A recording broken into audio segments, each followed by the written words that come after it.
The air at 14,000 feet doesn't just feel cold. It feels thin, old, but completely indifferent to human presence. Long before the modern maps labeled it Rim Kim, the old trade route shepherds called it Berthi Dobla, the bleeding fold. Tucked away in a high, forgotten pass near the Tibetan border, it is a landscape that looks like it was dropped onto Earth by mistake.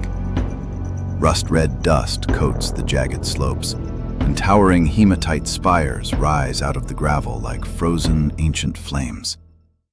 There are no trees here, no wild grass, and no birds. Only the silence of an iron-rich wilderness that feels far more like the surface of Mars than a corner of our own world.